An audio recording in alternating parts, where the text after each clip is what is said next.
The auction block stood stark against the Texas sun, a crude platform of weathered wood that had seen too many desperate transactions. And today Rebecca Ann would stand upon it to pay for her father's sins.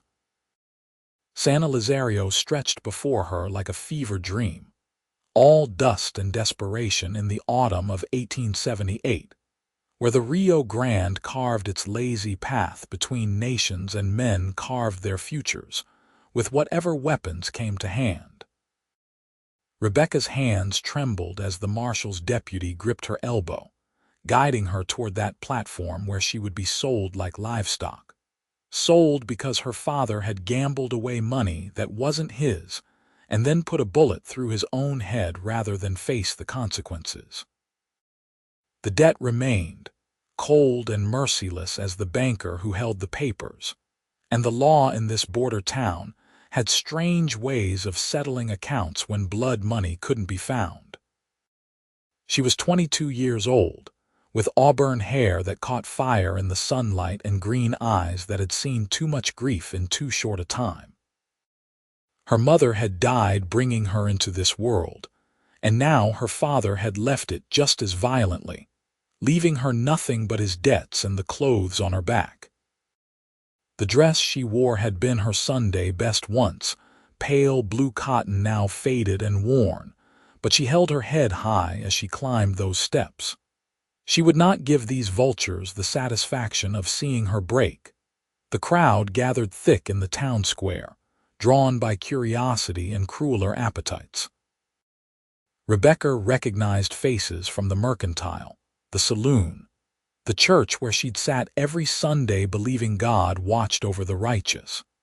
Now she understood that righteousness mattered less than gold, and her father owed $300 to a man who would see it, paid in flesh if not in coin. "Ladies and gentlemen," the auctioneer called out, a pot-bellied man named Sykes who ran the feed store and handled estate sales with equal enthusiasm. "We have here Miss Rebecca Ann, age 22, healthy and strong. Can cook, clean, and sew.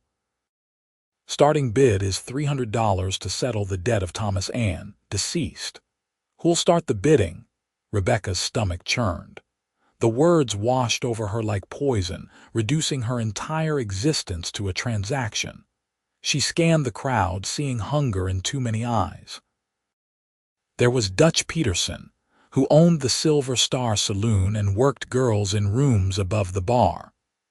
There was Samuel Kirkwood, a rancher twice her age with 3 wives already buried and a reputation for violence. There was Miguel Torres, who ran freight across the border and kept a compound where his word was absolute law. 300, Dutch called out, grinning through tobacco-stained teeth. 350, Samuel countered, his pale eyes calculating. Rebecca's breath came shallow. Either fate would be a kind of death. She'd heard stories about Dutch's girls, how they aged 20 years in two, how they disappeared when they were no longer profitable. Samuel's wives had all died in tragic accidents, falling down stairs, trampled by horses, one drowned in a stock tank. The whole town whispered, but no one proved anything, and dead women told no tales. 400, Miguel offered, his voice carrying the musical lilt of Spanish underneath the English words. The bidding continued, climbing higher as men saw not a woman but an investment, property, a thing to be owned. Rebecca felt tears burning behind her eyes but refused to let them fall. She focused on the horizon, on the mountains that rose purple and distant beyond the river, on anywhere but the faces below. That's when she saw him. He stood apart from the main crowd, leaning against a hitching post with the easy grace of someone completely comfortable in his own skin. Tall and lean, probably close to her own age, maybe 25 at most, with dark hair curling from beneath a dusty black hat. He wore the clothes of a working cowboy, denim trousers worn soft with use, a faded blue shirt, and a leather vest that had seen better days. His face was sun-bronzed and handsome in a rugged way, with a strong jaw and eyes so dark they appeared almost black from this distance. He wasn't bidding, just watching with an expression she couldn't quite read. 600, Dutch shouted, determined now. 650, Samuel matched, equally stubborn. 700, Miguel said calmly, and the crowd murmured. 700 was more than twice the original debt, a fortune for a working man. Rebecca's heart sank. No one would go higher than Miguel Torres. He had money from his freight business. From other ventures the law couldn't quite prove, but everyone suspected. She would disappear into his compound, and Santa Lazario would forget she'd ever existed. 700 going once, Sykes called out, his voice eager. Going twice. $1,000. The new voice cut through the square like a knife, deep and clear. Every head turned toward the cowboy by the hitching post. He pushed off from the post and walked forward, moving with a loose, hipped gait that covered ground faster than it appeared. Up close, Rebecca could see his eyes were indeed dark brown, almost black, and they fixed on her with an intensity that made her breath catch. $1,000, he repeated, reaching the front of the crowd. Cash money right here and now. The crowd erupted in shocked whispers. Miguel's face darkened with anger. Dutch looked ready to spit. Samuel simply stared, calculating whether this stranger could actually produce such a sum. You got that kind of money, boy? Sykes demanded, skeptical.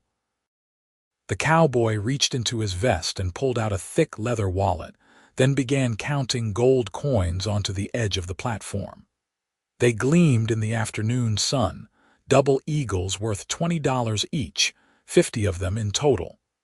The pile grew as the crowd watched in stunned silence. Rebecca stared at the fortune appearing before her eyes, unable to comprehend what was happening. That's 1,000. The cowboy said when he finished. More than enough to settle the debt and the auction fee. Sykes licked his lips, greedy eyes on the gold. Going once, going twice, sold to the gentleman for $1,000. The gavel came down with a crack that seemed to seal Rebecca's fate. The cowboy climbed the steps to the platform, his boots heavy on the wood. Up close, she could see the faint scars on his hands, the dust on his clothes, the way he moved like a man who'd spent his life on horseback. He stopped in front of her, and for a long moment they simply looked at each other. "Madam," he said softly, his voice gentler than she expected. Then he turned to Sykes. "I need a bill of sale marked paid in full, with clear notation that all debts of Thomas Ann are settled complete." Sykes scrambled to write out the document, his hand shaking slightly as he counted the gold again. The cowboy took the paper, read it carefully, then folded it and tucked it into his vest. Only then did he turn back to Rebecca, and what he did next shocked her more than anything that had come before. He reached into his vest again and pulled out the document, then deliberately tore it into pieces. The paper fluttered to the platform like snow, like freedom, like something she couldn't quite name. "You're free," he said simply. "The debt's paid. You don't owe me nothing. You can walk away right now if that's what you want." Rebecca stared at him, unable to process his words. Free, after he'd just spent a fortune. "I don't understand." "Nothing to understand. That debt was hanging over you like a noose. Now it's gone." He tipped his hat to her, a gesture of respect she hadn't seen from any man in this town since her father's death. "My name's James Garrett, madam. Folks call me James. I hope life treats you better from here on out." He turned to leave, actually started walking away, and Rebecca felt panic surge through her chest. "Wait," he stopped, turning back with a question in his dark eyes. "Why?" she managed to ask, her voice barely above a whisper. "Why would you do this?" James looked at her for a long moment, and something painful flickered across his face. "Because I know what it's like to be sold," he said quietly. "And because no person should ever stand on a block like chattel. You're free, Miss Anne. Don't waste it." He walked away into the crowd, which parted before him like water. Rebecca stood frozen on the platform, watching him go, her mind reeling. The deputy had to help her down, and she moved in a daze as the crowd dispersed, disappointed at the lack of further drama. Miguel Torres shot her a dark look as he passed, and she shivered despite the heat. She had nowhere to go. The house she'd grown up in had been seized for her father's debts, her belongings sold off except for what she wore. She'd been staying in a room at the boarding house on the mercy of Mrs. Chen, the proprietor, but that charity would run out soon enough. Freedom was precious, but it didn't put food in her belly or a roof over her head. Rebecca found herself walking through San Elizario without conscious direction, her feet carrying her past the adobe buildings and wooden storefronts that made up the heart of the town. Founded as a Spanish presidio nearly a century before, San Elizario had grown into a rough border community where Mexican and American cultures mixed uneasily, where the law was often more suggestion than rule, and where survival depended on being tougher than the land that tried to kill you. She ended up at the edge of town, near the corrals where cowboys brought cattle in from the range. That's where she found him again, James Garrett, checking the cinch on a buckskin horse that stood patiently as he worked. A bedroll and saddlebags were tied behind the saddle, the possessions of a man used to traveling light. "You leaving?" she asked, the words escaping before she could stop them. James looked up, surprise crossing his face. "Didn't expect to see you again, Miss Anne." "Rebecca," she said. "Please, just Rebecca, and I didn't expect to be freed by a stranger who then walks away like it was nothing." He returned his attention to the cinch, pulling it tight. "Wasn't nothing, but it's done now. You can make whatever life you want." "With what?" The words came out sharper than she intended, edged with desperation. "I have no money, no home, no family. You freed me from one fate, but what exactly am I free to do? Starve in the street with dignity." James's hand stilled on the leather. He straightened slowly, turning to face her full on. In the lowering sun, his face was all plains and shadows, handsome and sad in equal measure. "You could find work. Mrs. Chen needs help at the boarding house, or the Hendersons who run the mercantile. They can barely afford to pay the help they have. And everyone in this town knows what happened today. They'll either pity me or resent me, and either way I'll be a charity case until the day I die." Rebecca wrapped her arms around herself, suddenly cold despite the warm evening. "I'm not trying to manipulate you. I just need to understand why you did what you did and why you're leaving." James was quiet for a long moment, his hand resting on his horse's neck. "I did it because it was right," he said finally. "And I'm leaving because I got no reason to stay. I'm a drover, Rebecca. I move cattle from ranch to market, work where I'm needed, and move on when the job's done. Just finished a drive from New Mexico and was passing through when I heard about the auction." "You spent $1,000 on a whim." "On a principle," he corrected gently. "There's a difference. That's a fortune. That's years of work. That's what it costs to do the right thing. Money comes and goes. I'll earn more." He paused, studying her face. "Look, I know you're in a hard spot. I'm sorry for that. But I can't solve all your problems just because I solved one."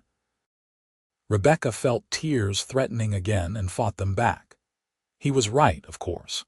He'd given her freedom, and that was more than she had any right to expect from a stranger. But freedom without opportunity was just a slower death, and she could feel the weight of her situation crushing down on her. "I can cook," she said, the words tumbling out. "Really well. And I can mend clothes, dress game, ride if I have to. I worked my father's homestead until he lost it. I'm not afraid of hard work or long hours. If you're traveling, you need someone who can cook decent meals and keep your gear in order. I could work for you. Earn my keep until we reach somewhere bigger where I might find proper employment. James shook his head immediately. That's not a good idea. Why not? You said yourself you're a drover. Don't you work in camps with other men? Someone has to cook for them. I work alone mostly, or with crews that have their own setup, and a man traveling alone with a woman, that's not proper. People talk. People already think I'm a fallen woman because I stood on an auction block. My reputation is ruined anyway. What's left to protect? Rebecca stepped closer, desperate now. Please, I'm not asking for charity. I'll work for food and a bedroll, nothing more. Just until we reach somewhere I can start over. El Paso maybe, or Las Cruces. Somewhere big enough that I'm not the girl who got auctioned in the town square. James looked torn, his jaw working as he thought. His horse nickered softly, nosing at his shoulder. You don't know me, he said finally.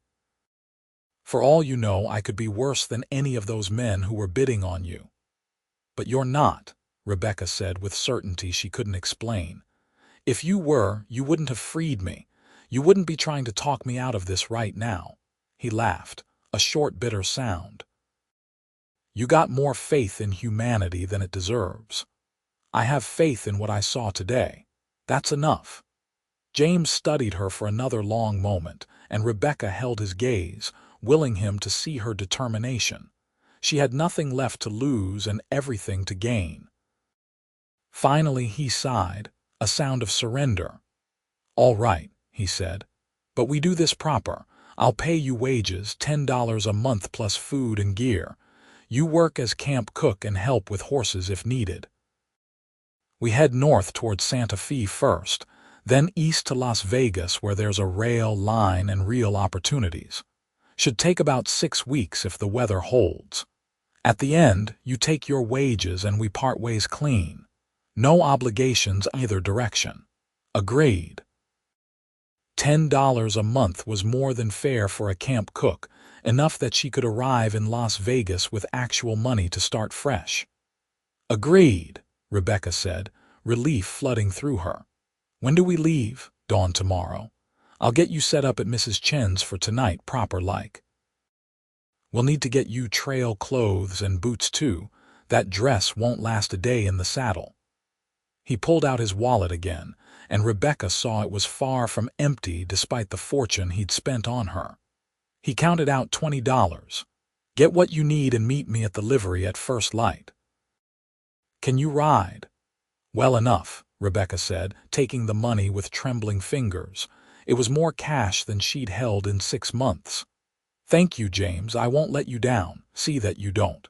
This is a business arrangement, Rebecca. I need that understood clear. Understood, she agreed, though something in her chest tightened at the coldness in his tone. He was drawing lines, setting boundaries, making sure she knew exactly where she stood. It stung more than it should have, but she pushed the feeling aside.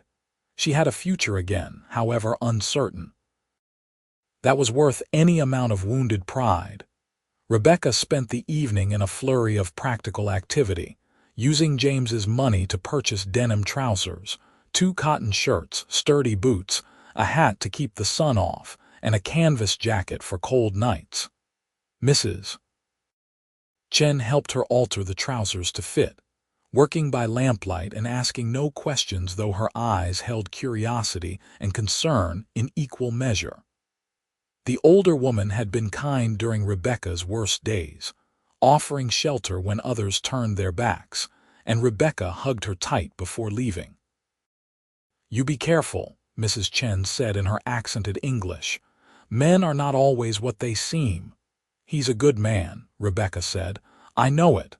Good men can still break hearts, Mrs. Chen replied, but she pressed a packet of food into Rebecca's hands for the journey and kissed her forehead like a mother might. Rebecca barely slept that night, too keyed up with nerves and anticipation. She rose before dawn and dressed in her new trail clothes, braiding her auburn hair back tight. The woman who looked back from the mirror seemed like a stranger, harder and older than the girl who'd stood on the auction block just yesterday. Maybe that girl was gone for good. Maybe that was for the best.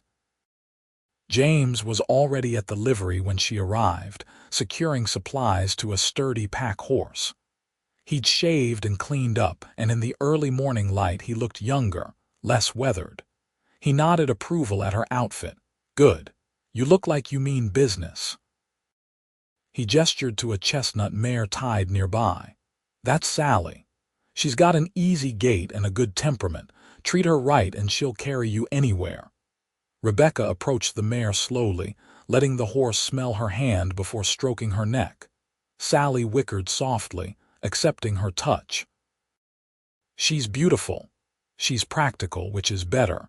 Beauty don't mean much when you're 50 miles from nowhere." James swung up onto his buckskin with practiced ease. "You know how to handle a bedroll. I'll manage." "Good enough. We'll stop around midday to rest the horses and eat. Try to cover 30 miles before we camp for the night. Keep up and we'll get along fine." They rode out of San Elizario as the sun broke over the mountains, painting the desert in shades of gold and rose. Rebecca looked back once at the town that had been her whole world, then turned her face forward and didn't look back again. Whatever lay ahead had to be better than what she was leaving behind. The landscape around San Elizario was harsh and unforgiving, all scrub brush and rocky soil. But as they rode north following old trade routes, the terrain slowly shifted. They passed through valleys where the Rio Grande carved green ribbons of cottonwood and willow, then climbed into higher country where piñon and juniper dotted the hillsides. James set a steady pace, neither too fast nor too slow, clearly a man who understood how to cover distance without wearing down his animals. They didn't talk much that first day. James seemed lost in his own thoughts, and Rebecca was too busy managing the mare and adjusting to the saddle to attempt conversation. Her legs ached by midday and were screaming by evening, but she bit her tongue and said nothing. She'd promised not to be a burden, and she meant to keep that promise.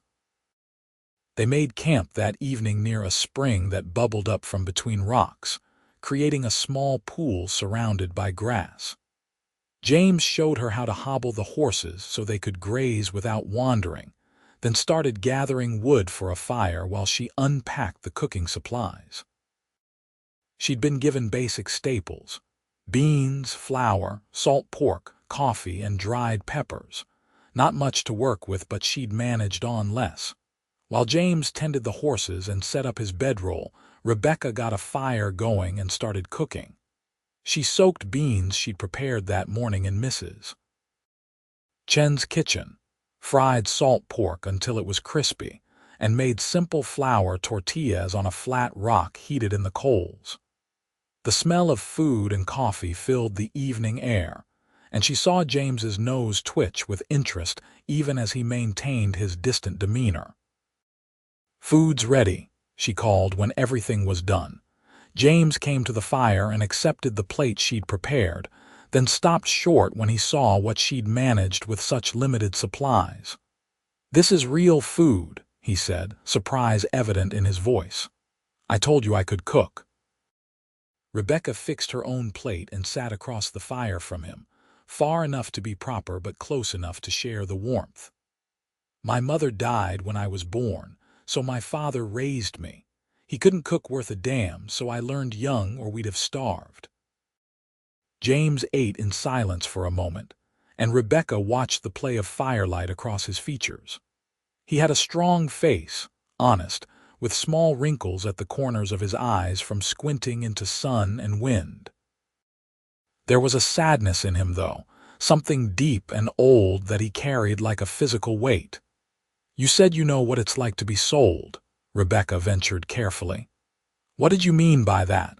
James's jaw tightened, and for a moment she thought he wouldn't answer. "Eat your food," he said finally. "It's getting cold. I'm sorry. I shouldn't have asked." He sighed, setting his plate down. "No, it's fair enough. If we're traveling together, you deserve to know who you're traveling with." He stared into the fire, the flames reflecting in his dark eyes. I was 12 when my parents died of cholera, up in Missouri. No other family, no money, just an orphan boy no one wanted. The state put me in an asylum for a bit, then indentured me out to a man named Hutchins who had a farm outside Independence. Rebecca's breath caught.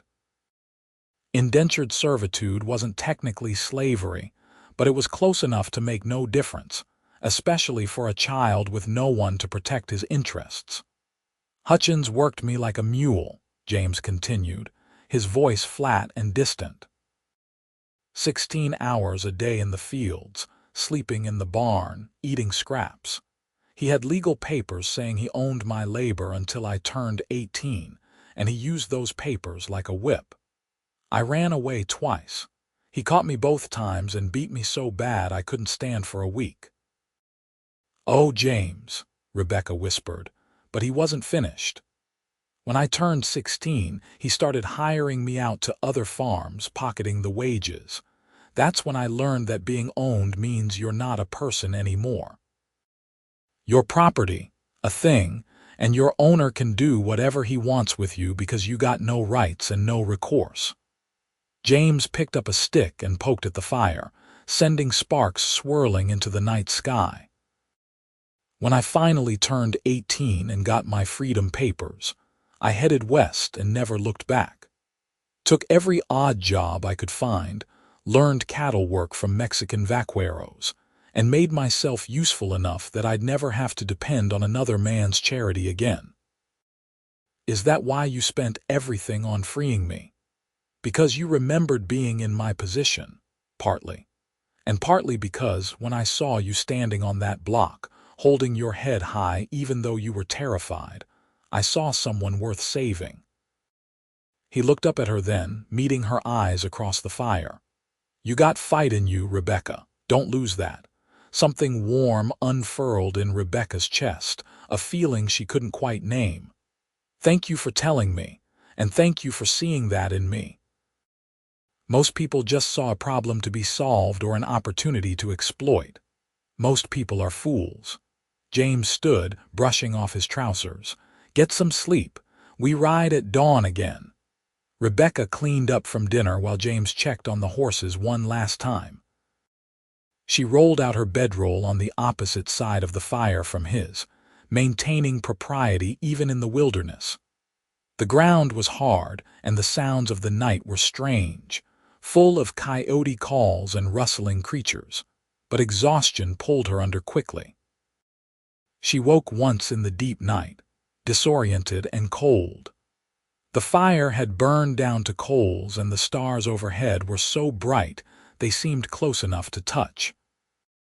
Across the dying embers, James lay in his bedroll, but his eyes were open, staring up at the sky with an expression of such profound loneliness that it made her heart ache. She wanted to say something, to offer comfort, but before she could find words his eyes closed and his breathing deepened into sleep. Rebecca lay awake for a long time after, wondering about the man who'd saved her and what demons kept him company in the dark hours before dawn. The days fell into a pattern as they traveled north. Wake before dawn, break camp, ride until midday, rest the horses, ride until evening, make camp, eat, sleep. The work was hard and the miles were long, but Rebecca found herself settling into the rhythm of it. Her body adjusted to the saddle, her hands grew calloused from handling gear, and her cooking improved as she learned to work with limited supplies and an open fire. James remained distant but not unkind. He taught her things without seeming to teach, showing her how to read weather in the clouds, how to find water by watching where birds flew, how to move through the land rather than against it. He was a patient teacher when she struggled with knots or couldn't get a fire started, never mocking her failures or acting superior despite his obvious expertise. They were 5 days out from San Elizario when they encountered their first trouble. The trail wound through a narrow canyon with steep walls, and as they emerged into a wider valley, 3 riders appeared ahead, blocking the path. Rebecca's stomach dropped when she recognized the man in the center. Miguel Torres, the freight hauler who'd been bidding on her at the auction. James reined in his buckskin, his posture shifting from relaxed to alert in an instant. His hand drifted to the revolver on his hip, though he didn't draw. "Gentlemen," he said evenly. "Something I can help you with." Miguel smiled, but there was nothing friendly in it. "You can help by returning my property. That girl belongs to me by right. I was the highest legitimate bidder before you interfered. Auction's over. Debt's paid. She's a free woman." James's voice remained calm, but Rebecca could hear the steel underneath. "Free?" Miguel laughed, a harsh sound. "Nothing is free, cowboy. You stole what should have been mine, and in these parts, we don't take kindly to thieves." The men on either side of Miguel spread out slightly, flanking positions. Rebecca's heart hammered against her ribs. She wasn't armed, had no way to defend herself, and James was outnumbered 3-1. "I paid $1,000 in gold, witnessed by half the town," James said. "Legal and proper. You got no claim on her, and you know it." "I got the claim I make," Miguel said, his hand moving to his own gun. "Hand her over peaceful and you can ride away breathing. Refuse and we'll take her anyway and bury you in a canyon where no one will ever find your bones." Rebecca saw the tension in James's shoulders, saw the calculation in his eyes as he assessed the odds. 3-1 was bad, and even if he was fast with a gun, he couldn't take them all before one of them shot him. She couldn't let him die for her, not after everything he'd done. "James," she said quietly. "Maybe no." The word was flat and absolute. James shifted in his saddle, his body angling to shield her. "Rebecca, when I give the word, you run. Don't look back, don't stop, just run north and don't stop until you hit the next town. I'm not leaving you, you will if I tell you to. That was the agreement. I give orders and you follow them." Miguel's smile widened. How touching. The cowboy plays hero for his bought woman, but heroics don't stop bullets, friend. Last chance. Give her up. What happened next moved so fast Rebecca barely tracked it. James's hand moved in a blur, drawing and firing in one smooth motion. The man to Miguel's right jerked backward in his saddle, his gun falling from nerveless fingers. James spurred his horse forward even as he fired again, the buckskin leaping ahead with surprising speed. The second shot took the man on Miguel's left in the shoulder, spinning him around. Miguel got his gun out and fired, but James was already moving, the bullet passing through the space he'd occupied a second before. James closed the distance and slammed into Miguel's horse with the buckskin, the impact knocking both riders off balance. Miguel fired again wildly, the shot going high, and then James was on him, the butt of his revolver cracking into Miguel's skull with brutal efficiency. Miguel fell from his saddle and hit the ground hard, not moving. The man James had shot in the shoulder was screaming, clutching his arm. The first man lay still in the dirt. The entire confrontation had taken less than 30 seconds. James wheeled his horse around, gun still in hand, checking for additional threats. Finding none, he looked to Rebecca. "You hurt?" She shook her head mutely, too shocked to speak. She'd never seen violence up close, never watched a man shoot another man, never witnessed the terrible speed and efficiency of someone who knew how to kill. James had moved like water, like he'd done this 100 times before, and the realization that this gentle teacher and lonely cowboy was also a dangerous man made her head spin. James dismounted and checked Miguel's pulse, then moved to the first man he'd shot. That one was dead, bullet through the heart. The shoulder-shot man was still screaming. James pulled the man's gun away and tossed it into the brush, then yanked the man's bandana off and pressed it to the wound. Hold that tight and you might live long enough to get to a doctor, James said coldly. Miguel's alive, but he'll have a headache for a week. When he wakes up, you tell him that if he comes after us again, I won't be so generous. Tell him that girl is under my protection, and anyone who touches her answers to me. Understood. The wounded man nodded frantically, his face pale with shock and pain. James remounted and gestured for Rebecca to follow. They rode hard for an hour, putting distance between themselves and the ambush site. When they finally stopped to rest the horses, Rebecca's hands were shaking so badly she could barely hold the reins. "You killed that man," she said, the words coming out hollow. "I did." James didn't look at her, focused on checking his horse's hooves for stones. "Have you killed other men?" "Yes." "How many?" "Enough that I stopped counting." James straightened, meeting her eyes. "I told you that you didn't know me. Now you know a bit more. If you want to part ways here, I'll give you money and directions to the next town and we'll call it even." Rebecca took a shaky breath, trying to sort through her tangled emotions. Fear, shock, gratitude, and something else she couldn't name all warred in her chest. "Did you have a choice back there?" "Not really. Not if I wanted us both to live." "Then why would I leave? You saved my life. Again." She urged Sally closer to James's buckskin. "I'm not afraid of you if that's what you're thinking. Maybe you should be." But something in James's eyes softened as he looked at her. "You did good back there. Didn't panic, didn't scream. That took guts." "I wanted to run," Rebecca admitted, "but I couldn't leave you. That's foolish. If I tell you to run, you run. Your safety is more important than mine." "Why?" "We barely know each other." Even as she said it, Rebecca realized it didn't feel true. These days on the trail, these quiet evenings by the fire, they'd created a connection she didn't fully understand but couldn't deny. James looked away, his jaw working. "Because I chose to be responsible for you when I paid off that debt, and I take my responsibilities seriously." It wasn't the answer Rebecca wanted, but it was the answer he gave.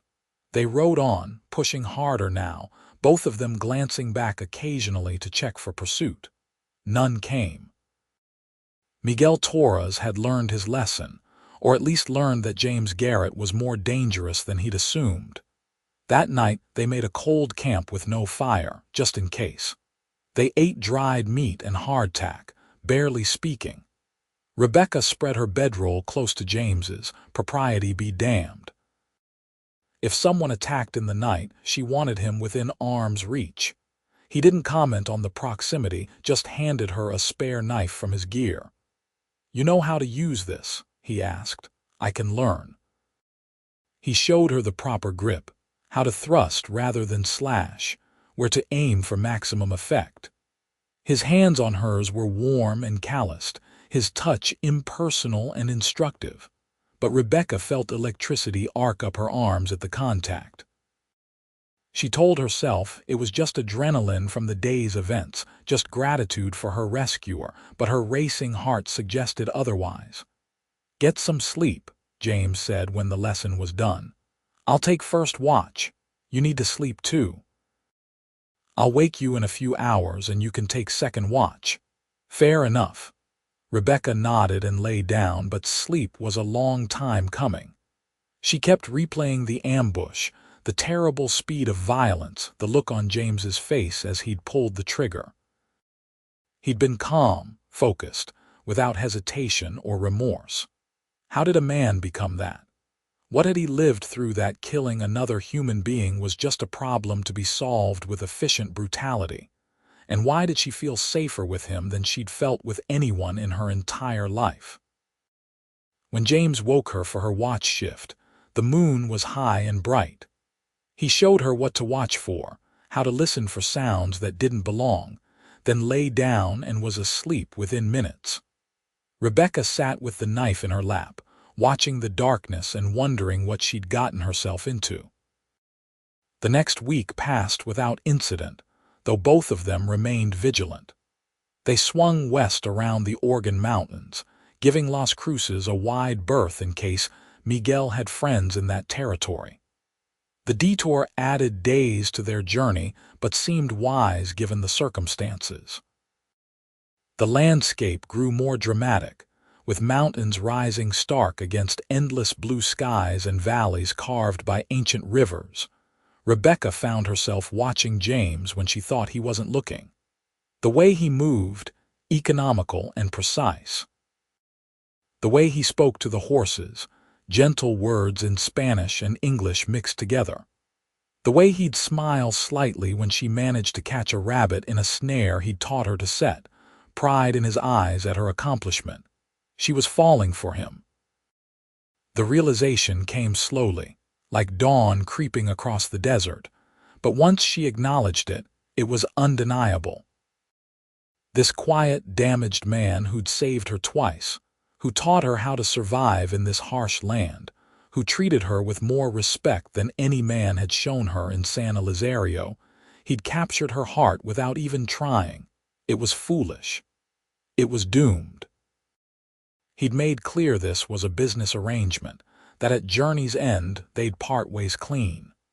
But the heart didn't listen to logic, and Rebecca found herself hoping for a sign that maybe, just maybe, he felt something too. They were 2 weeks into the journey when the weather turned. Dark clouds rolled in from the west, and the temperature dropped 20 degrees in an hour. James urged the horses faster, looking for shelter, but the land offered little. They were crossing high desert, exposed and treeless, when the storm hit. Rain came down in sheets, driven by wind that cut like knives.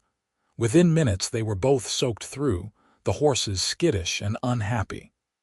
Lightning cracked overhead, close enough to make the air smell of ozone. James spotted a formation of rocks ahead and made for it, finding a shallow overhang just barely large enough for them and the horses. They huddled in the inadequate shelter, pressed close together with the horses between them and the storm. The temperature continued to drop and Rebecca started shivering uncontrollably, her wet clothes leaching heat from her body. James noticed and immediately started stripping off his own jacket. "Don't," Rebecca protested through chattering teeth. "You'll freeze. We both will if we don't get warm." James pulled the jacket around her shoulders, then moved closer, wrapping his arms around her. "Body heat. It's not improper if it's survival." Rebecca wanted to argue, but she was too cold, and the warmth of his body against hers was too welcome to refuse. She pressed into him, feeling his heart beating steady and strong against her back. His arms tightened around her, and for the first time in weeks, she felt completely safe.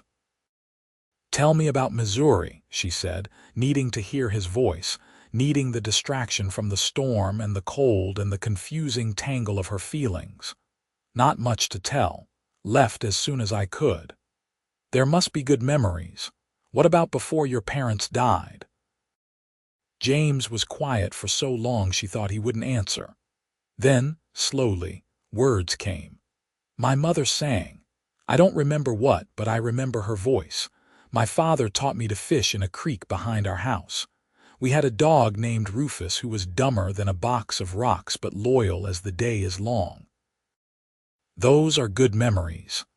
They hurt more than the bad ones sometimes, makes you remember what you lost. His voice was soft, barely audible over the rain. "What about you? Any good memories of your father before the gambling took him?" Rebecca thought about it, reaching past the pain and anger to find the moments worth keeping. "He used to take me to a hill outside San Elizario on clear nights. We'd lie on our backs and he'd point out constellations, making up stories about them. He said every star was a person who'd lived a good life, and when we died, if we'd been good, we'd become a star too." That's nice, hopeful. It was a lie, though. He didn't live a good life in the end. He was weak and selfish, and he left me to pay for his mistakes. The bitterness in her own voice surprised her. "Sorry, I shouldn't speak ill of the dead. Dead don't get special treatment just for dying. If a man was bad alive, he's still bad dead. Your father wronged you. You're entitled to your anger. Something in Rebecca's chest loosened at those words, permission she didn't know she needed. Do you ever stop being angry at Hutchins, at your parents for dying, at all of it?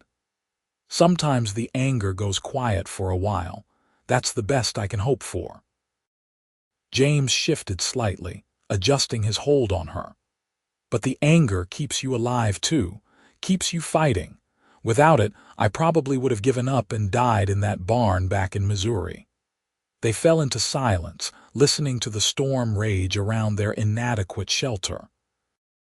Rebecca became aware of every point of contact between her body and James's, the solid warmth of his chest against her back, the strength in his arms, the way his breath stirred her hair. Her shivering had stopped, but neither of them moved to separate. "James," she said softly. "Why did you really free me?" She felt him tense. "I told you why. You told me part of why, but there's more. I can feel it." Another long silence. Then, so quiet she almost missed it. "Because I looked at you and saw someone who deserved better than what the world was giving her. And I thought maybe, just this once, I could make something right in a world that's mostly wrong." Rebecca's breath caught. She twisted in his arms until she could see his face, inches from her own in the darkness of the overhang. His eyes were black in the shadows, unreadable, but she could see the tension in his jaw, the way he held himself carefully, like a man trying not to break. "You did make it right," she said. "You saved me. You're still saving me, Rebecca."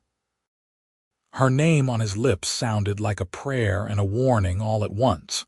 She didn't think, didn't plan, just closed the distance between them and pressed her lips to his.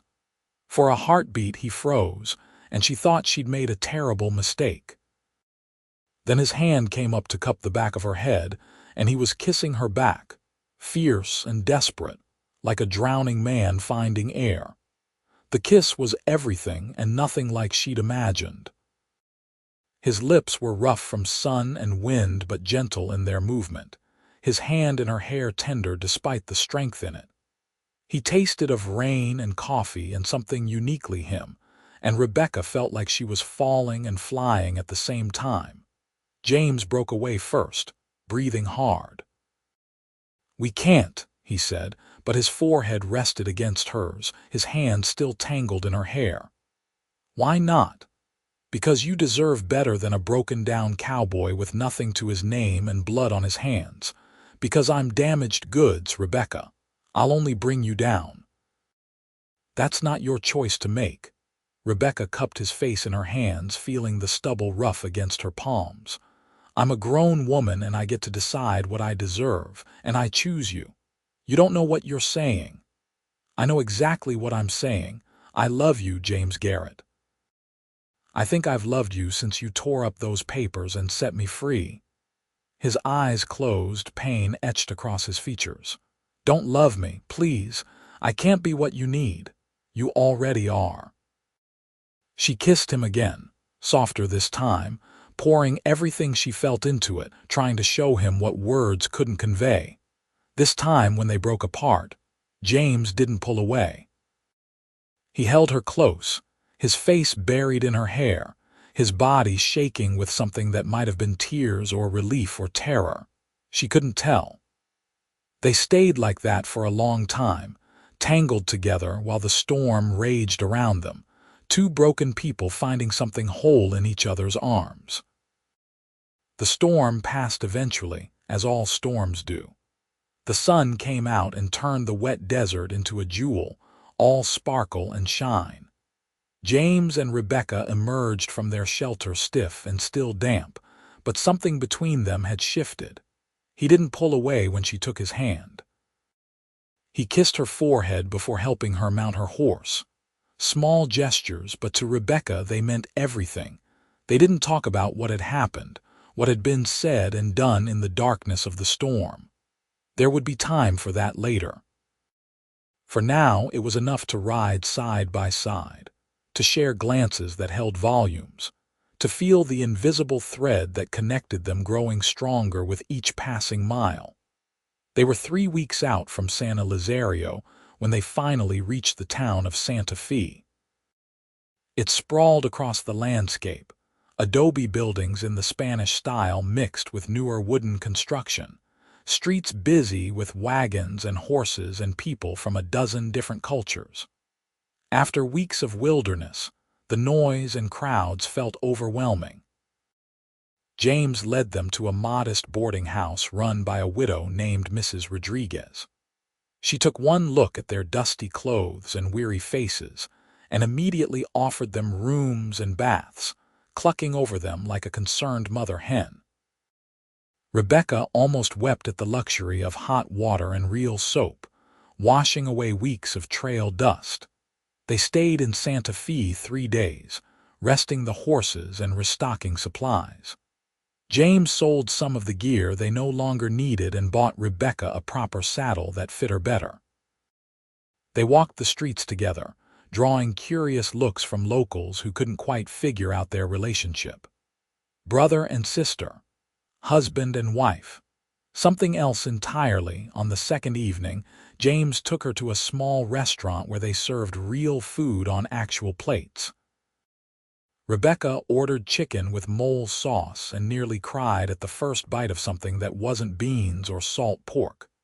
James watched her with amusement dancing in his eyes, and when she looked up, he was smiling, really smiling, the expression transforming his usually serious face. "What?" she asked.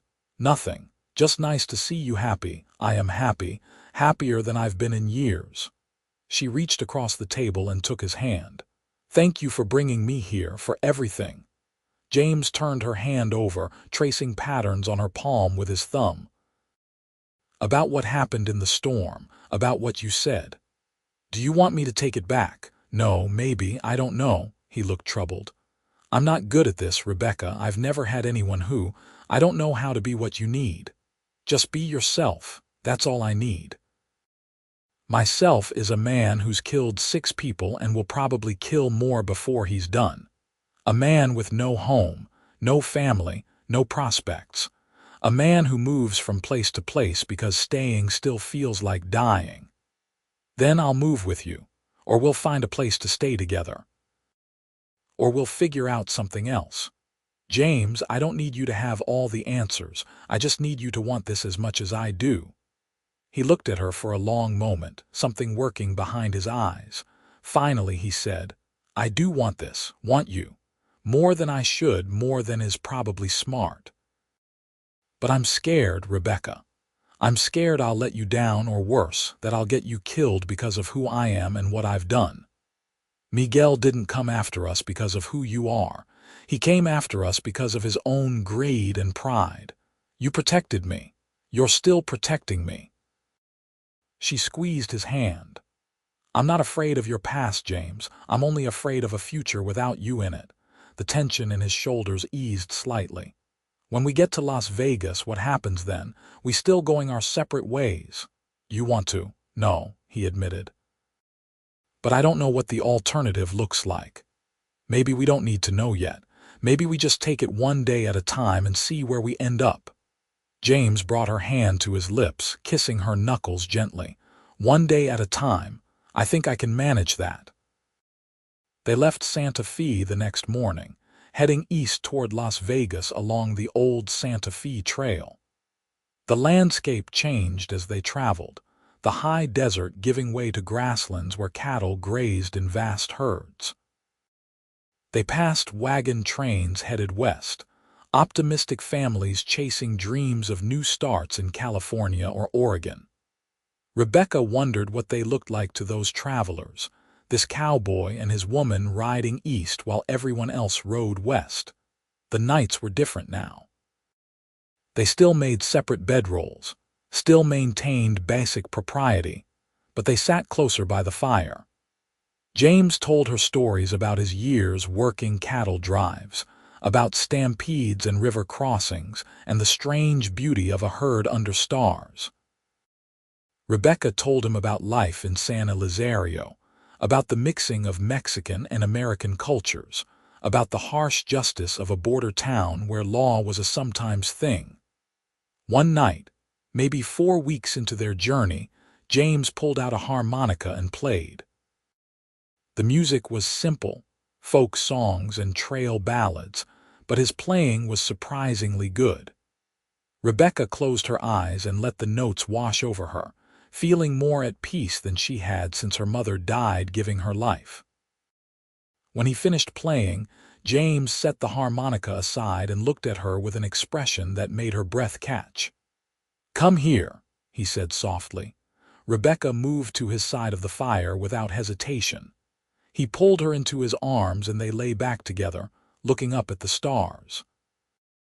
His heartbeat was steady under her ear, his arm warm around her shoulders. "See that cluster there," she said, pointing. "My father said that was the Pleiades, 7 sisters who were being chased by a hunter, so Zeus turned them into stars to protect them. Your father knew Greek mythology. He knew lots of things when he was sober. That was the problem. He had a brilliant mind when he wasn't drowning it in whiskey and cards. Waste of a good mind then." "Waste of a good man," Rebecca agreed. "But I'm trying to remember the good parts, like you said about your mother singing. The good memories hurt, but they're still worth keeping."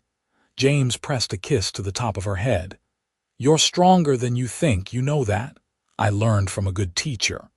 They fell asleep like that, wrapped around each other under the stars. When Rebecca woke in the early dawn, James was still holding her, his face peaceful in sleep. She studied him in the soft light, memorizing the lines of his face, the way his dark lashes rested against his cheeks, the small scar above his left eyebrow she'd never asked about. This man who'd saved her, who'd taught her how to survive, who'd somehow become her entire world in the span of a month. She loved him so much it frightened her sometimes, this big, unwieldy feeling that filled her chest until she could barely breathe. But it was a good fear, the kind that meant she had something precious to lose, which meant she had something precious to fight for. They reached Las Vegas, New Mexico in early November, 6 weeks after leaving San Elizario. The town was bigger than Santa Fe, more modern, with the railroad running through and all the bustle that brought. People from back east mixed with locals, fancy dresses alongside trail-worn work clothes, civilization pressing west one train car at a time. James found them a hotel room proper and separate this time, then went to inquire about work while Rebecca explored the town. She found a dress shop, a real mercantile, even a lending library. This was the kind of place where she could build a life, find employment, become something other than the girl who'd been auctioned in San Elizario. But as she walked the streets, she felt no excitement at the prospect. This was the plan, the agreement they'd made. Arrive in Las Vegas, part ways clean, start over separate. But the thought of walking away from James, of never seeing him again, made her feel sick. She found him in a saloon that evening, nursing a whiskey at the bar. He looked up when she entered, and something in his expression mirrored her own turmoil. She crossed to him and took the seat at his side. "Found work," he said without preamble. "Cattle outfit needs men for a drive to Denver. Pays good, leaves in 3 days." "That's wonderful," Rebecca said, forcing enthusiasm she didn't feel. "Also talked to the owner of the dress shop. Mrs. Henderson, nice lady. She needs a seamstress and you said you can sew. I told her you'd be by tomorrow to discuss terms." "You did? That was the plan, wasn't it? Get you to someplace with opportunities, set you up part ways." James drained his whiskey and signaled for another. "I'll pay for the hotel room through the end of the month. Should give you time to get established before you need to worry about rent." Rebecca felt something crumbling inside her chest. "You've thought of everything, trying to." He wouldn't meet her eyes. You got $60 coming to you in wages, plus I'm adding another 40 as a bonus. That should be enough to live on until you're earning regular. James, look at me. He finally did, and the pain in his eyes nearly broke her. This is what's best, Rebecca. You deserve a real life, a home, a future. Not trailing around after a cowboy who'll probably get shot or trampled or bit by a rattlesnake before he's 40. What if I don't want that? What if I want the cowboy instead? You say that now. But give it a year in this town with steady work and decent people around you, and you'll realize you had a lucky escape. He pushed the money across the bar to her, bills and coins adding up to $100. Take it, please. Let me do this one thing right. Rebecca stared at the money, at this man who was trying so hard to push her away for her own good, and felt anger rising to match her heartbreak.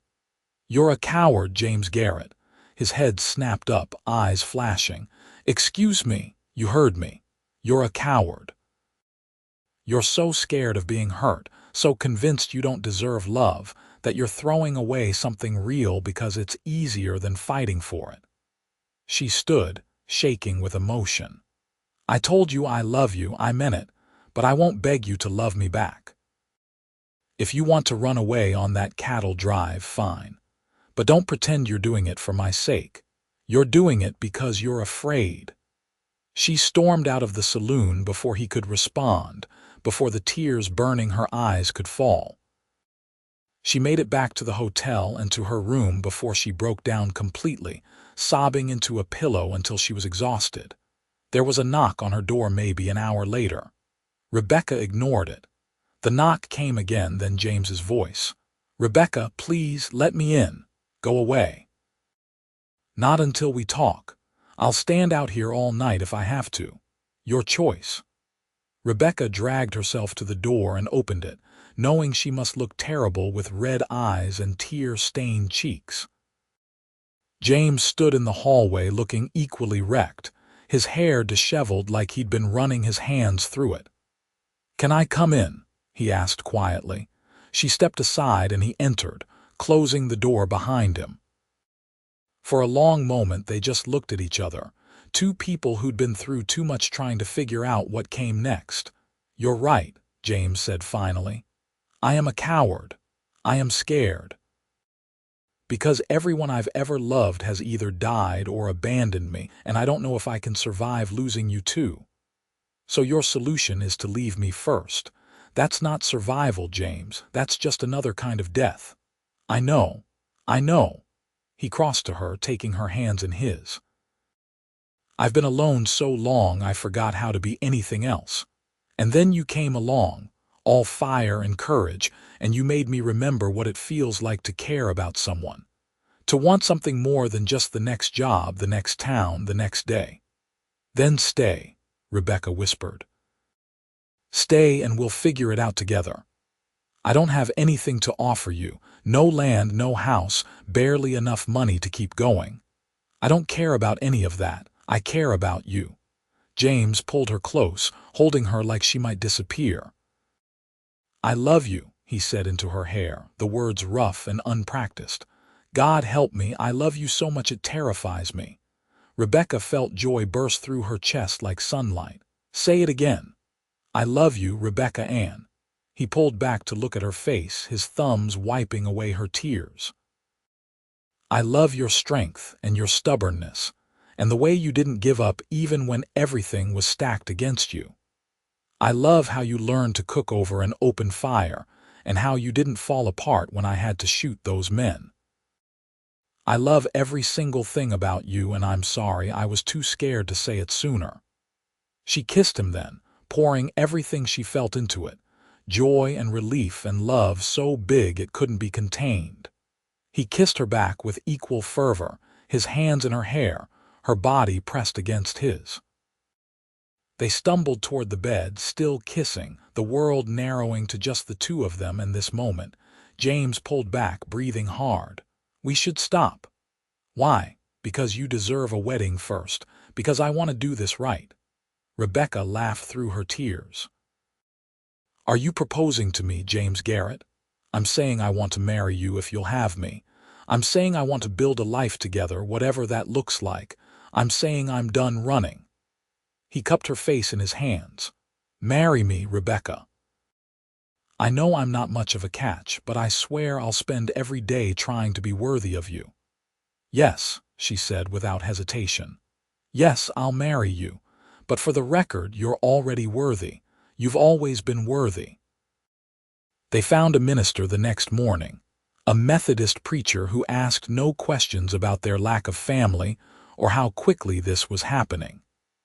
James bought Rebecca a simple gold band from the general store, and she wore the best dress from her trail supplies. They stood before the minister with the morning sun streaming through the windows and pledged themselves to each other with voices that shook with emotion. "I, James, take you, Rebecca, to be my lawfully wedded wife. To have and to hold from this day forward, for better or worse, for richer or poorer, in sickness and in health, until death do us part. I, Rebecca, take you, James, to be my lawfully wedded husband. To have and to hold from this day forward, for better or worse, for richer or poorer, in sickness and in health, until death do us part." When the minister pronounced them husband and wife, James kissed her with a tenderness that made her knees weak. They signed the registry, official and legal, and walked out into the New Mexico sunshine as Mr. and Mrs. Garrett.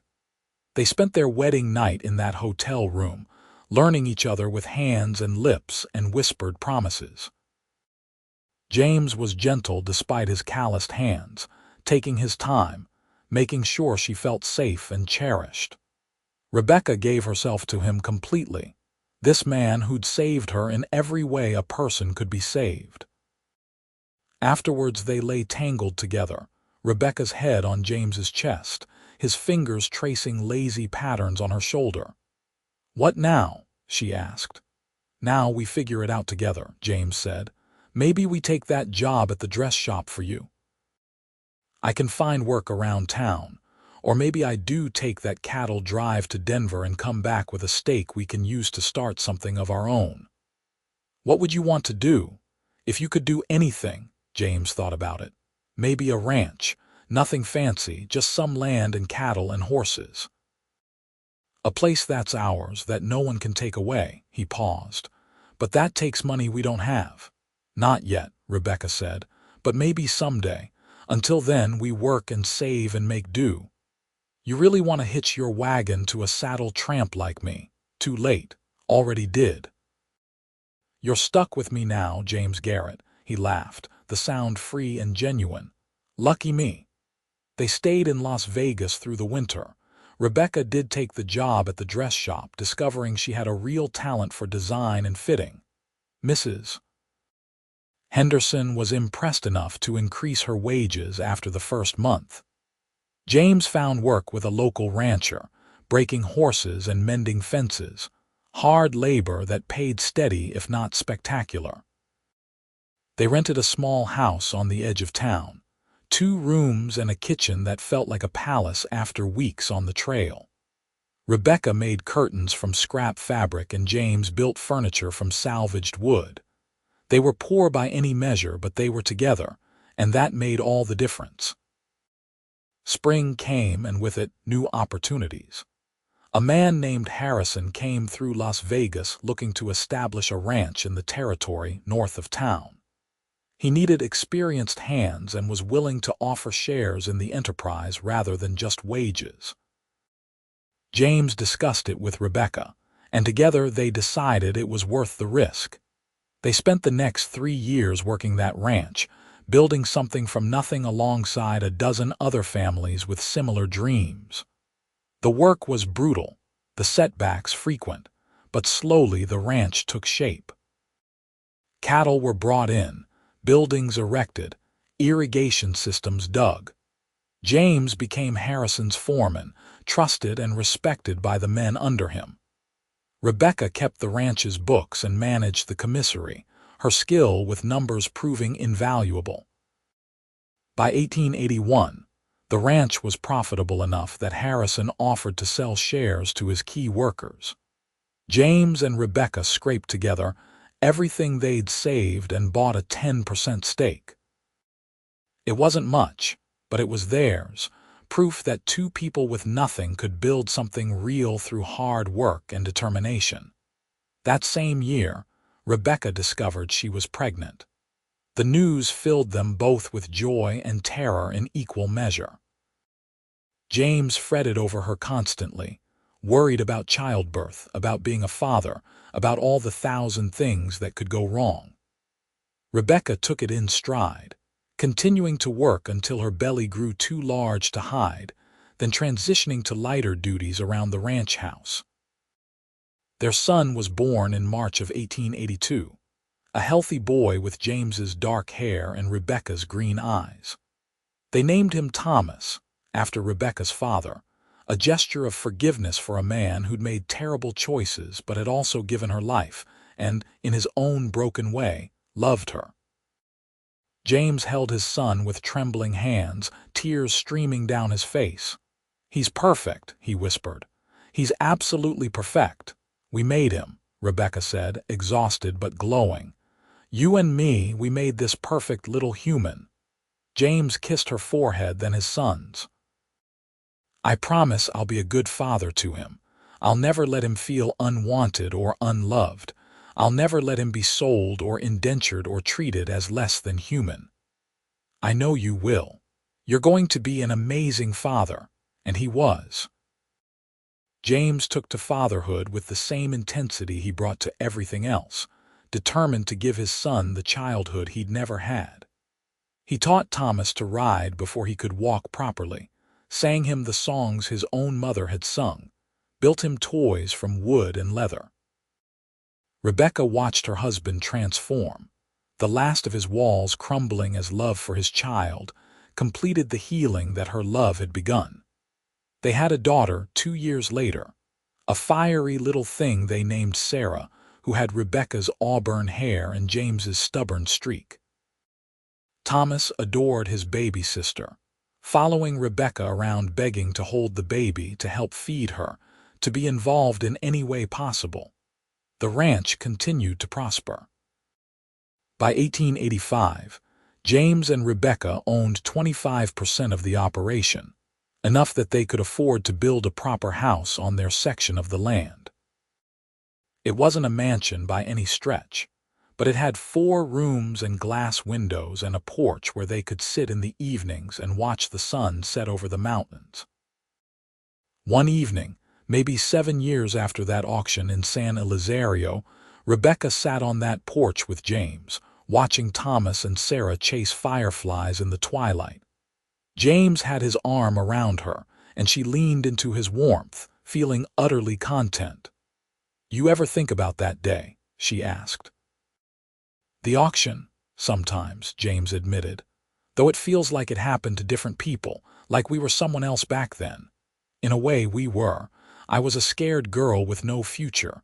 You were a lonely man convinced he didn't deserve love. And now I'm a wife, a mother, a business owner. Now you're a husband, a father, a man who built something lasting." She turned to look at him. "We're not those broken people anymore. We're whole." James kissed her temple. "We made each other whole. You saved me just as much as I saved you." "Then I guess we're even." "No," James said seriously. "I'll never be even. You gave me a family, a home, a reason to wake up every morning. You gave me everything." Rebecca smiled. "Well, if you want to keep score, you gave me freedom and love and 2 beautiful children and a life I never dreamed possible. So maybe we're both ahead." They sat in comfortable silence, watching their children play, feeling the weight of the years they'd built together and the years still to come. Life hadn't been easy. There had been hard winters and dry summers, sick animals and money struggles, disagreements and disappointments. But through it all they'd had each other, and that had been enough. Thomas came running up to the porch, breathless and excited. "Papa, I caught 5 fireflies." "Want to see?" James lifted his son onto his lap, examining the jar with its flickering lights. "That's mighty impressive, son. What are you going to do with them? Let them go so they can go home to their families." "That's good thinking. Every creature deserves to be free with their family." Rebecca watched the exchange, her heart full to bursting.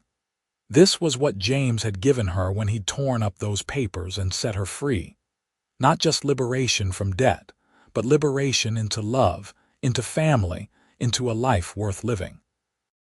Sarah toddled up next, demanding attention, and James scooped her up too, both children squirming and laughing in his arms. Rebecca joined the pile, the four of them tangled together on the porch, a family built from ashes and auction blocks and against all odds. The years continued to pass, bringing new joys and challenges. Thomas grew into a serious young man who loved the ranch and learning everything his father could teach him about cattle and horses. Sarah became a force of nature, fearless and bold, riding like a demon and arguing with anyone who suggested there were things girls couldn't do. The ranch expanded as more land became available. James's shares increased until he and Rebecca owned 40% of the operation, making them the second largest stakeholders after Harrison himself. When Harrison retired in 1890, he offered to sell out completely to James and Rebecca rather than bringing in outside investors. It took every penny they had and a loan from the bank in Las Vegas, but they bought Harrison out, becoming the sole owners of what had grown into one of the most successful ranches in the territory. The boy who'd been indentured and worked like a slave now owned 2,000 acres of prime grazing land and employed 20 families. The girl who'd stood on an auction block now managed a business that generated thousands of dollars a year in revenue. They renamed it the Rising Sun Ranch, in honor of new beginnings and second chances. Thomas took over as foreman when he turned 21, proving himself a natural leader like his father. Sarah, to no one's surprise, showed more interest in business than ranching, taking over the books and accounts from Rebecca, and proving to have an even sharper head for numbers. In 1895, New Mexico was pushing hard for statehood, and James was approached about running for the territorial legislature. He was respected in the community, known as fair and honest, a man who'd built himself up from nothing and gave others the same chances he'd been given. But after discussing it with Rebecca, he turned the offer down. "I'm a rancher, not a politician," he told the delegation that came calling. "I'll support good governance and I'll vote my conscience, but I'm not the man to write the laws. I'm the man who lives by them, and I'm content with that." What he didn't tell them, but told Rebecca later, was that he couldn't imagine spending months away in Santa Fe or Washington, away from his family, away from the land they'd built together. He'd spent too many years alone. He wasn't about to waste a single day of the time he had left. Rebecca understood completely. She'd grown into her role as ranch matriarch, the woman everyone came to with problems that needed solving or disputes that needed mediating. She was known for her fairness and her generosity, always ready to extend credit to families that had hit hard times or help when illness or injury struck. She established a school on the ranch for the workers' children, hiring a teacher from Las Vegas, and making sure every child had the opportunity to learn to read and write. Education had been denied to James in his childhood, and they were both determined that no child in their sphere of influence would lack that opportunity. On their 20th wedding anniversary, James gave Rebecca a gift that made her cry. It was a deed, official and legal, for a small parcel of land in San Elizario. He'd tracked down the property where she'd grown up, the homestead her father had lost, and he'd bought it back, not to live on but as a symbol. "I know we can't change the past," he said as she read the deed with shaking hands. "But I wanted you to have this back. Wanted your father's failures to be undone, at least in this one small way." Rebecca threw her arms around him, sobbing into his shoulder. "How did you even find out it was for sale?" "Took some doing. But I've got contacts all over the territory now. When I heard it was available, I knew I had to get it for you." They traveled to San Elizario that summer, the whole family making the journey. The town had changed, grown larger and more prosperous with the railroad passing through. But the plaza where Rebecca had stood on that auction block was still there, weathered and worn. Rebecca stood in that spot with James beside her, their adult children nearby, and felt the ghost of that terrified 22-year-old girl. But she was a ghost, nothing more. Rebecca wasn't that girl anymore. She was a woman who'd built a life and a family and a legacy. "Thank you," she told James, "for everything. For seeing me when I was invisible, for freeing me when I was trapped, for loving me when I felt unlovable." James took her hand, the one that wore the simple gold band he'd bought her 20 years before. "Thank you for taking a chance on a broken-down cowboy, for teaching me how to love, for giving me a family and a purpose and every reason to be glad I lived long enough to find you." They visited the old homestead, now just a foundation and some scattered timbers. Sarah immediately started planning what they should build there, maybe a small house they could use when visiting, or a community center for the town. Thomas was more practical, suggesting they lease it to someone who could farm it properly. In the end, they did both, building a modest building that served as a school and meeting hall for the community, with living quarters above for a teacher, or whoever was managing the operation. It became known as the Ann Garrett Memorial Building, dedicated to second chances and new beginnings, just like the people who'd founded it.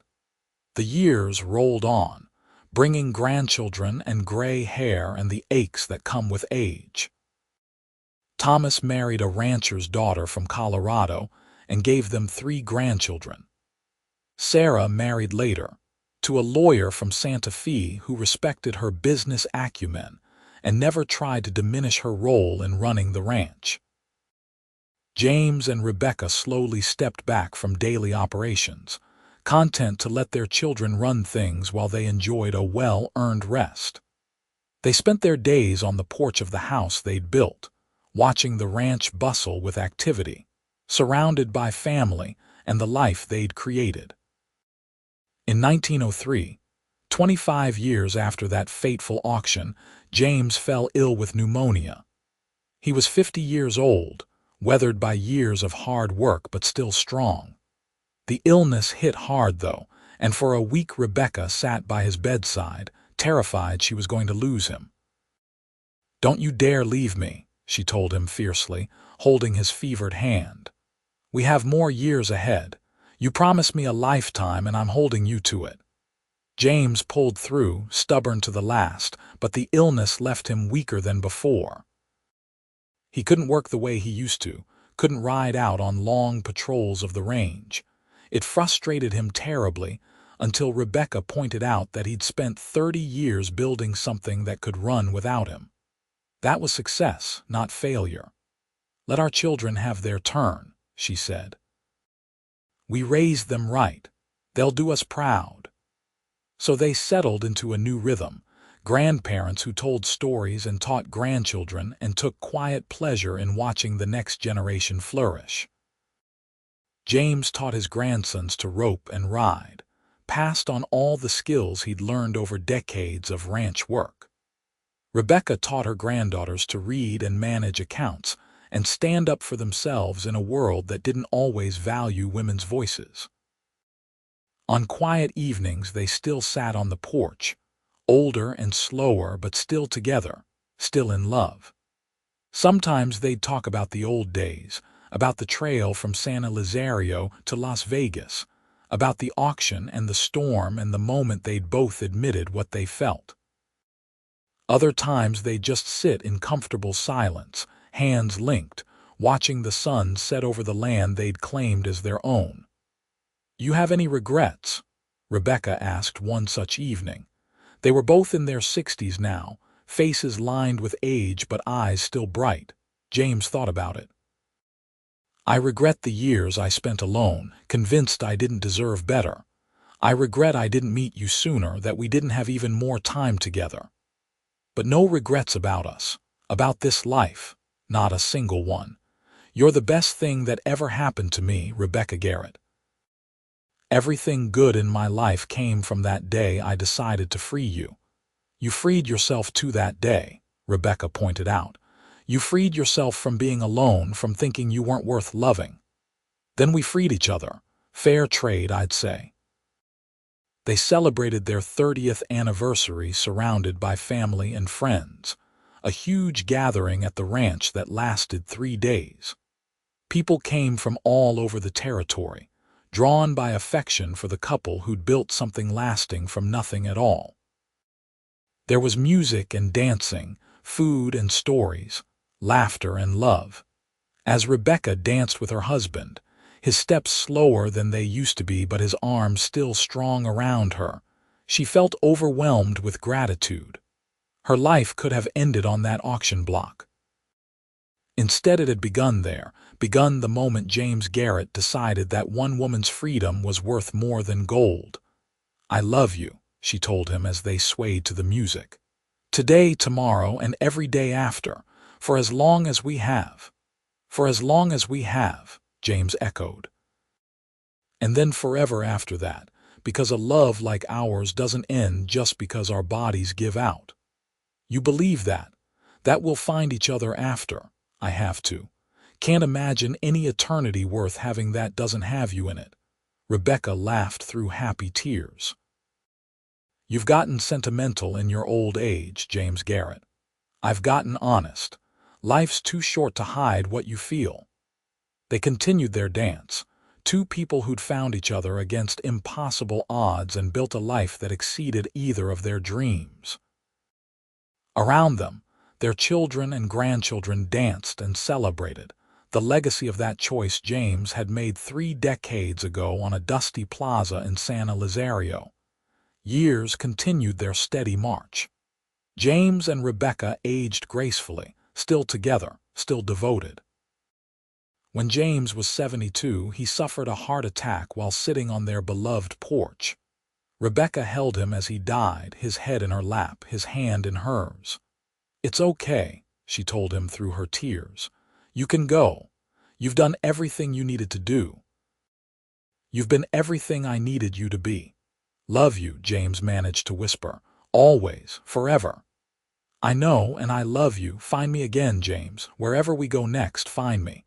He smiled at that, a peaceful expression settling over his face. Then his breathing slowed, stopped, and he was gone. Rebecca buried him on a hill overlooking the ranch, under a spreading oak tree where they'd often picnicked in better days. The funeral drew hundreds of people whose lives James had touched, people he'd given work or second chances or simple kindness when they needed it most. Thomas and Sarah both spoke, talking about their father's integrity, his work ethic, his unwavering love for their mother. But it was Rebecca who had the last word, standing before the assembled crowd and speaking from the heart. "James always said I saved him, but the truth is we saved each other. He freed me from an auction block, but I freed him from loneliness and pain and the belief that he wasn't worthy of love. We built this life together, brick by brick, day by day, and not one moment of it was wasted. He was the love of my life, my partner, my best friend, and I will carry him in my heart until the day I join him again." Rebecca lived another 5 years without James, staying active in the ranch and with her family. She never remarried, never even considered it. She'd had her great love, and that was enough for one lifetime. She spent her remaining years writing down the story of her life with James, wanting her grandchildren and great-grandchildren to know where they came from, what their family had overcome. On a warm spring day in 1915, Rebecca Ann Garrett died peacefully in her sleep, age 59, surrounded by family who loved her. They buried her next to James under that oak tree, their graves side by side as they'd been in life. The headstone read simply, James Garrett, 1853–1925, and Rebecca Ann Garrett, 1856–1915. They freed each other and built a legacy of love. The Rising Sun Ranch continued for another 40 years under Thomas, and then his children, a testament to what two people could build when they believed in each other. The school in San Elizario still stood, teaching new generations and offering opportunities to children who might otherwise have none. And on quiet evenings at the ranch, when the sun set over the mountains and the wind whispered through the oak tree on the hill, people swore they could sometimes see two figures sitting close together, watching over the land they'd claimed as their own. A cowboy and his wife still together, still in love, still proof that even in the hardest times and the harshest places, love could not just survive but flourish. The story of the auction in San Elizario became legend in the family, passed down through generations. Great-grandchildren who never knew James and Rebecca still knew the story of how their family began. How one man spent everything he had to free a woman he'd never met, and how that single act of courage and compassion had rippled out to create something beautiful. In 1978, exactly 100 years after that auction, the family held a reunion at the ranch. Over 200 descendants of James and Rebecca gathered to honor their memory, to celebrate the family they'd created, to remember that every one of them existed because a cowboy named James Garrett had looked at a woman on an auction block and decided her freedom mattered more than gold. They planted a new oak tree next to the old one, which had grown massive over the decades. Beneath it, they placed a plaque telling the story, so that anyone who visited the graves would know what kind of people lay there. Not just a rancher and his wife, but two people who'd understood that love wasn't something you found. It was something you built, day by day, choice by choice, with courage and commitment and the willingness to believe that the future could be better than the past. The legacy of James and Rebecca Garrett lived on, in the ranch that still bore their name, in the school they'd founded, in the descendants who carried their blood and their values, and in the story that reminded everyone who heard it that a single act of kindness, a single moment of courage, could change not just one life but generations of lives to come. And somewhere, perhaps, in whatever place souls go when their work is done, James and Rebecca were still together, still watching over the family they'd created, still proving that true love never dies. It just transforms into something eternal, something that transcends death and time and all the obstacles that would keep hearts apart. Their story had begun on an auction block in desperation and fear. It had ended under an oak tree in peace and fulfillment.